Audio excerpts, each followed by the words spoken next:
planeta azul, así es como se conoce a nuestro planeta Tierra dentro del sistema solar. Y eso es porque tenemos mucha agua y es el agua la que habilita la vida. Habilita la vida porque el agua nos constituye, es buena parte de nuestro cuerpo.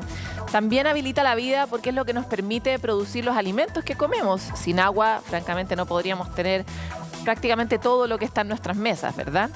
Y además habilita la vida porque nos permite prevenir y entregar condiciones sanitarias básicas para que las personas no se enfermen y no mueran. Por estas razones el agua es un bien preciado y además está cada vez en mayor riesgo. Sabemos que el cambio climático ha afectado gravemente las fuentes de agua, que ha disminuido la cantidad de precipitaciones y que este escenario solamente se va a agravar a futuro. Es por eso que hoy vamos a hablar en profundidad del agua y particularmente de qué está haciendo la Convención Constitucional para velar por este derecho para nosotros y para todos los seres que habitamos la Tierra. Bienvenidos a Desafío Tierra.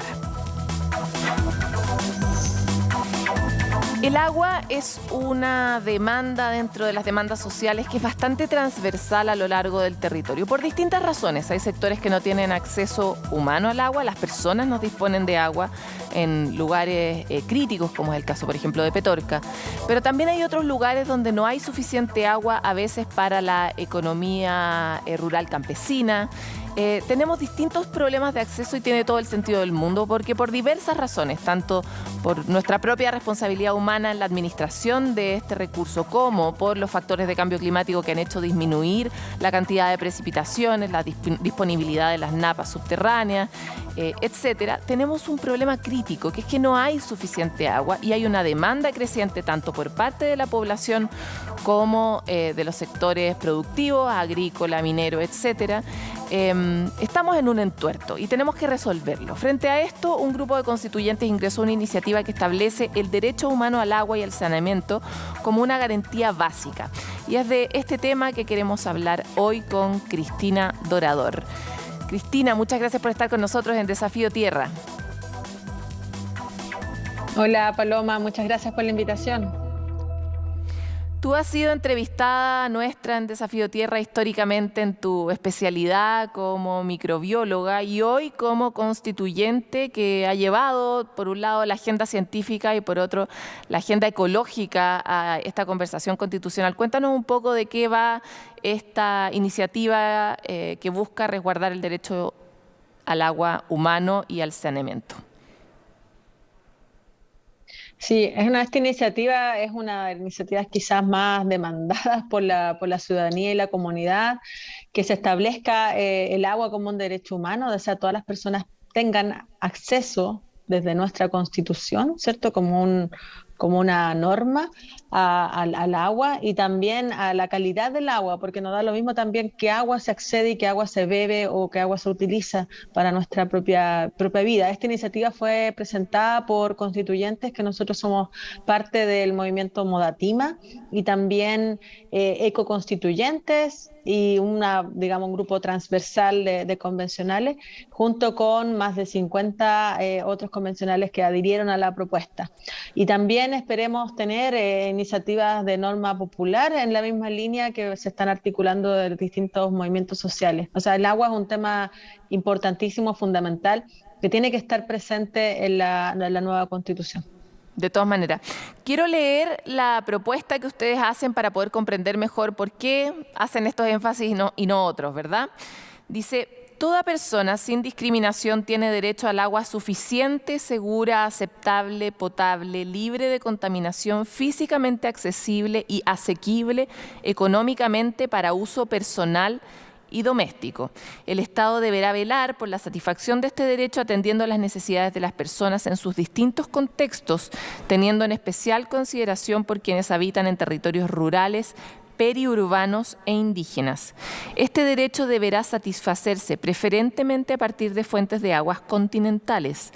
Toda persona y comunidad tiene derecho al acceso desde el punto de vista físico, ecológico, cultural y económico en todos los ámbitos de la vida a un saneamiento que sea salubre, higiénico, seguro, social y culturalmente aceptable, que proporcione intimidad y garantice la dignidad, teniendo en consideración la protección de las labores de cuidado y de las necesidades especiales de mujeres, niñas, niños y adolescentes, personas mayores y en situación de discapacidad. Es deber del Estado garantizar estos derechos para las actuales y futuras generaciones. Toda persona o comunidad podrá exigir a la autoridad pública el cumplimiento de los derechos establecidos en este artículo. Quise leer esto porque para los ciudadanos de a pie, tú eras una de ellas antes de estar en esta tarea, es difícil comprender tanto la cantidad de reiteraciones como los énfasis que se ponen y comprender el alcance que tendría un texto de este tipo dentro de una Constitución. Y quisiera partir con el primer párrafo. ¿Por qué el énfasis en agua suficiente, segura, aceptable, potable, libre de contaminación, físicamente accesible y asequible económicamente? ¿Por qué todos esos énfasis en el primer párrafo, digamos?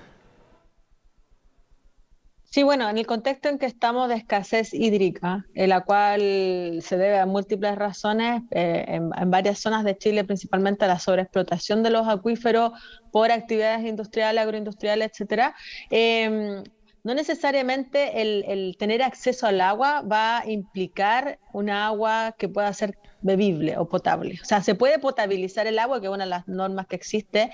Sin embargo, también hay que hacer una reactualización del agua que estamos tomando.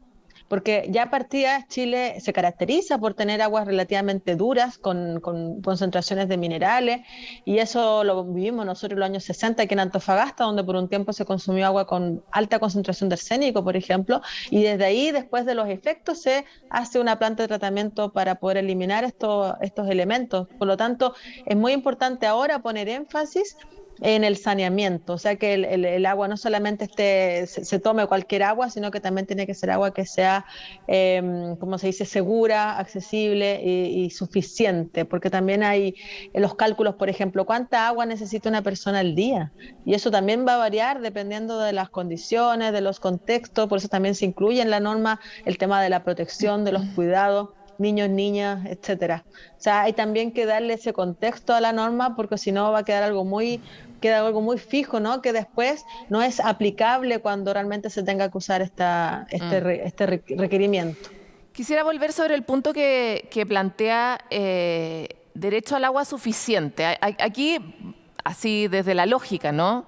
Por supuesto que todos debiéramos tener suficiente agua para la vida, es como lo deseable. ¿Cómo coexiste esta declaración de garantizar el derecho al agua suficiente con la disponibilidad efectiva de agua? Bueno, ese es también un tremendo tema. Nosotros también en la Constitución y por ejemplo, en nuestra comisión de sistemas de conocimiento, la cual me toca coordinar junto con Ignacio Achurra, también estamos trabajando en un tema de datos. ¿Cómo hacer que los conocimientos estén disponibles para la toma de decisiones? Entonces, si pensamos cuál es el agua que realmente está disponible para consumo, tenemos que hacer un estudio tal que no solamente sea un estudio, sino que mantener un cierto tipo de monitoreo de los caudales, más allá de los métodos que existen actualmente, porque también necesita una modernización y también que los datos estén disponibles para las personas y la toma de decisiones. Es interesante lo que planteas, pero es necesario volver a mirar de qué manera nosotros podemos disponibilizar o garantizar la disponibilidad de datos para la toma de decisiones. Lo digo porque hemos visto muchos casos de políticas públicas que se basan en información que no está actualizada, que es antigua y que tiene un impacto directo, por ejemplo, en el bolsillo de las personas. Fue el caso de la energía, que fue calculada con unos niveles de lluvia que no tenemos hace mucho tiempo, y entonces ese sobreprecio lo terminan pagando, por supuesto, las empresas y, por supuesto, las personas. Entonces, ¿cómo uno hace constitucionalmente que la toma de decisiones tenga que estar basada en información real Yo creo comprobada. que sí, ese es un gran desafío. Justamente nosotros, además de las normas que estamos presentando, conversamos. La idea es que se conversen entre normas, porque tienen que tener congruencia. Por eso también hay un timing de presentación de normas respecto a lo que se está viendo en otras comisiones. Entonces, una vez ya establecido el agua como un derecho humano, además vamos a tener esto, que va a tener influencia en lo que estamos hablando nosotros en la Comisión de Sistemas de Conocimiento respecto a los datos, y también vamos a presentar un principio que es el principio de toma de decisiones en base a la mejor evidencia disponible. Por lo tanto, por ahí también esto va a servir para las decisiones, pero más allá también hay un tema político que tiene que ver con la propiedad, que se va a ver en otra comisión, porque nosotros presentamos esta norma, pero además vienen otras normas más en el contexto del agua que van a robustecer el agua como derecho humano. Vamos a hablar de propiedad y vamos a hablar también de información más específica. Así que esto no acaba ahora, sino que van a venir otras normas que van a ayudar a fortalecer este tema. Ya, continuando con la dimensión humana, hay un énfasis particular acá y dice, teniendo especial consideración por quienes habitan territorios rurales, periurbanos e indígenas. ¿Por qué este énfasis? Porque son justamente los lugares donde primero se manifiesta la ruralidad, prácticas locales de larga data respecto a cultivos, como pasa en el sector sur, en el campo, que son personas que no tienen tampoco mucho acceso al agua o acceso a tomar decisiones. Por eso son quizás las personas que no están, digamos, tan directamente relacionadas con estas temáticas. Por eso hay que garantizarles el agua por un tema de acceso primeramente y también de mantención de tradiciones y de prácticas. Y eso también va muy vinculado a los pueblos originarios, donde todavía hay prácticas ancestrales, agrícolas, por ejemplo, que necesitan una cierta forma de que entre el agua a regar, etcétera, y eso también debe garantizarse. Y un poco haciendo el contraste, lo que ocurre en Chile, donde el agua es mayormente en estas zonas usada, por ejemplo, por la agroindustria, y el caso de Petorca, ¿no? Que está todo alrededor plantado de paltos y la gente le dan unas par de botellas para poder sobrevivir el día con agua, y eso Claro. realmente es inaceptable.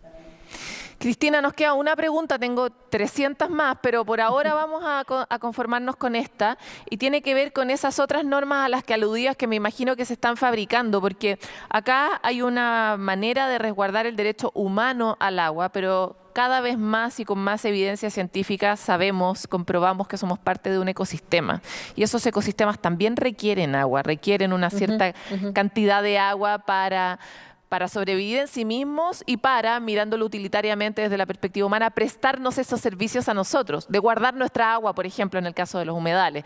¿Está contemplado entre los constituyentes que tienen vocación ecológica redactar algo que también resguarde ese derecho? Sí, absolutamente, absolutamente. De hecho, al principio lo pensamos incluir también en esta norma, pero por un tema también de tiempo y de eficiencia en la presentación de las normas, no está explícito así tan ampliamente, pero por supuesto que es derecho humano al agua y la naturaleza. Eso también va a venir. Y también se está conversando desde la Comisión de Medio Ambiente, el tema de los bienes comunes, así que sin duda va a ser un temazo que va a estar prontamente discutiéndose. Nosotros también acá en esta norma hay una frase que fue interesante de incluir, que se favorece el uso del agua desde las fuentes de aguas continentales. Y esto frente al aumento también de las plantas desaladoras de agua, que nosotros por lo menos en Antofagasta el 90% del agua que consumimos proviene de agua desalada, pero tampoco conocemos bien a largo plazo, porque finalmente cambiamos, nosotros humanos, estuvimos tomando agua de cierto tipo por mucho tiempo, generacionalmente, y ahora de repente cambiamos un agua que es agua destilada, ¿cierto? Después de la desalinización, que es potabilizada para poder tomarla. Entonces, de cierto modo, tampoco no es cualquier agua, y es lo que también tenemos que, bueno, en mi caso me gusta la ciencia, así que investigar cómo quizás afecta o no afecta a los seres humanos, y también porque puede llegar un momento en que si se da lo mismo qué tipo de agua es, claro, ocupemos todo el agua del río o del lago, como pasó allá en Aculeo, y la llenamos con agua desalada. ¿Es eso natural? ¿Eso qué va a provocar? Entonces también tenemos que ponernos en esos casos. O sea, las soluciones tecnológicas que están siempre muy en boga, que así solucionamos todos los problemas, en realidad, como bien tú señalas, se alejan un poco del criterio ecosistémico, que es mantención de los equilibrios, porque incluso hasta el tipo de agua es la que sustenta la biología y los ecosistemas y las especies en algún lugar particular. De todas maneras. Cristina Dorador, muchas gracias por este contacto. Vamos a hacer un seguimiento acucioso de cómo avancen estas conversaciones dentro de la convención. Muchas gracias por estar en Desafío Tierra. No, gracias, Paloma, que estés bien. El problema de los equilibrios es probablemente el problema de este siglo. Los humanos vamos a tener que encontrar por obligación una forma más equilibrada de relacionarnos entre nosotros, con los ecosistemas y dimensionar el impacto que tiene cada una de las soluciones, como señalaba recién Cristina Dorador. Por ejemplo, las soluciones de las plantas desalinizadoras, que tienen un impacto enorme en el mar y también en el territorio, y estos otros impactos que no conocemos. ¿Qué le pasará a un lago, a un pato que vivía en un lago que ahora tiene agua potabilizada, desalinizada, respecto de uno que vivía en su lagunita de toda la vida y la historia, ¿verdad? ¿Cómo vamos encontrando estos equilibrios? Son las preguntas que quedan abiertas. Vamos a una pausa y volvemos con más. 12 lagos andinos de la zona central están en riesgo por la profunda sequía que afecta a este sector. Con fotos satelitales, los expertos compararon las superficies registrando disminuciones de hasta un 28% en los últimos años. ¿Cuáles podrían ser las consecuencias de esta sequía? Se lo contamos en el siguiente informe. Esos casos que son acotados, pero ciertamente muy preocupantes, dotar a los establecimientos de, en este caso, el agua que necesitan para el consumo de sus alumnos. Un plan para asegurar suministro y clases. Esto porque la semana partió con escuelas cerradas o con media jornada en Petorca por la falta de agua. Crisis hídrica que sigue avanzando y agudizándose en la zona central. Que va básicamente desde la tercera región hasta la novena región, la 10ª región. Es que toda esta región va a estar sujeto, ¿cierto?, a periodos de sequía. Vamos a tener que aprender a vivir con menos agua. Claudio fue parte de un estudio que identificó 12 lagos andinos en riesgo por la sequía. Ecosistemas lacustres, proveedores de agua dulce, que en el último tiempo han perdido entre un 7 y un 28% de su superficie. Todos coinciden, ¿cierto?, en que los últimos 10 años, a partir de 2010, han experimentado una disminución de su superficie. Mega sequía que se acompaña del aumento de 1 grado en la temperatura y reducción de precipitaciones y de nieve en la zona cordillerana. Entre los 12 lagos afectados está el embalse del Yeso. Esta es la reserva de agua más grande para la región metropolitana, pero en este punto ya se empieza a evidenciar la falta de agua. Falta de agua que en este caso podría calcularse mejor. Sabemos que el embalse tiene unos 40 metros de profundidad y capacidad para 220 millones de metros cúbicos, pero la gran mayoría no hay mediciones. ¿Por qué? Porque no hay, por un lado, no conocemos cuánto ha cambiado su superficie, que es lo que hicimos ahora con este estudio, pero también tampoco conocemos mucho la profundidad de algunos de estos lagos. Por eso el cálculo de la reducción de superficie se hizo con fotos satelitales, pero es fundamental poder saber más sobre nuestros proveedores de agua. El Estado tiene que establecer mecanismos de monitorización de estos cuerpos de agua, ponerse de acuerdo, ¿cierto?, en qué vamos a gastar el agua. Y establecer planes de manejo. Eso dicen los expertos, será lo único que podría ayudarnos a hacer frente a una sequía que no se irá pronto y amenaza a los 12 lagos más grandes de la zona central.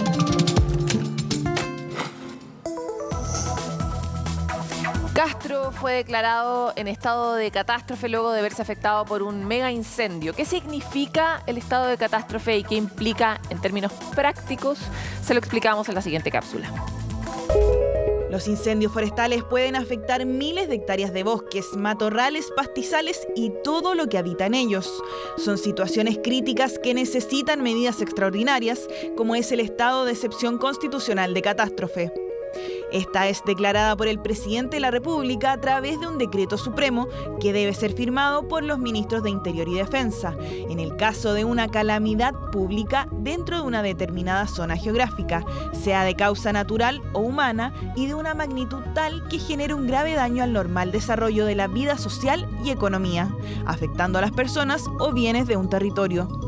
¿Qué ocurre cuando se declara estado de excepción constitucional de catástrofe?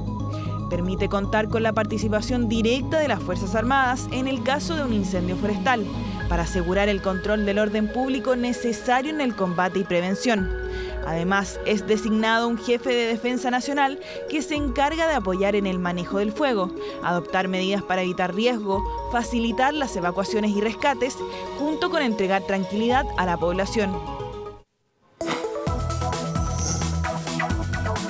Y llega ahora el momento para revisar esas otras noticias que no alcanzamos a cubrir dentro del programa, y para eso tenemos los breves de Desafío Tierra. Por primera vez, un estudio toxicológico demostró el daño celular que provoca el consumo o inhalación de altos niveles de microplástico. Científicos de la Escuela de Medicina de Hull en York, en Reino Unido, utilizaron como base 3 investigaciones previas que cuantificaron la contaminación de microplásticos en el agua potable, mariscos y sal de mesa. El resultado final confirmó los efectos nocivos que puede tener el microplástico en las células humanas tras ingerir altos niveles, llegando a causar problemas como, por ejemplo, la muerte celular, las reacciones alérgicas, reducir el estado oxidante y provocar un daño tisular.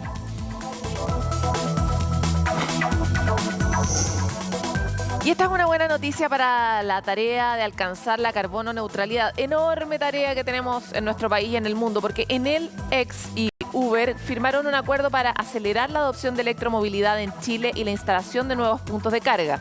Durante el primer semestre de 2022, Enel pondrá a disposición 300 vehículos eléctricos que podrán ser arrendados por los socios de Uber, lo que se suma al compromiso de la empresa de transportes de que en el 2040 el 100% de los viajes a través de esta plataforma van a ser sin emisiones. Recordemos que durante la COP26 Chile se sumó al acuerdo global de eliminar los autos a combustión para el año 2035, y el apoyo de las empresas es fundamental para lograr cumplir con estas metas, sobre todo considerando que las emisiones provienen principalmente del sector energético y del de transporte.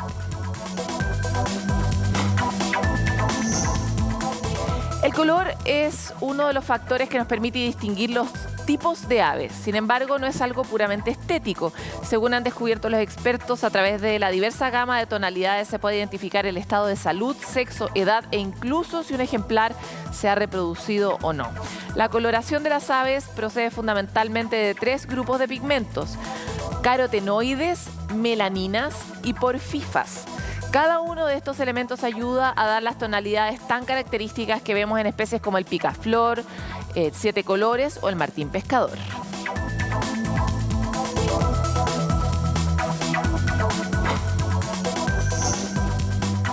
Y eso es solo respecto de los colores que vemos, porque en el mundo natural existe toda una gama que usan los animales, que son los ultravioleta, pero de eso le vamos a hablar en otro capítulo porque tenemos tanto que contarles siempre.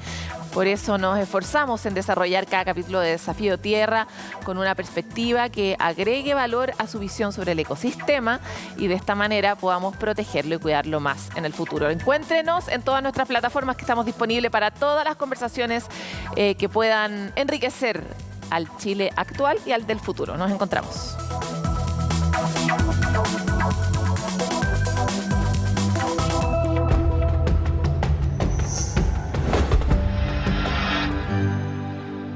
Desafío Tierra fue presentado por...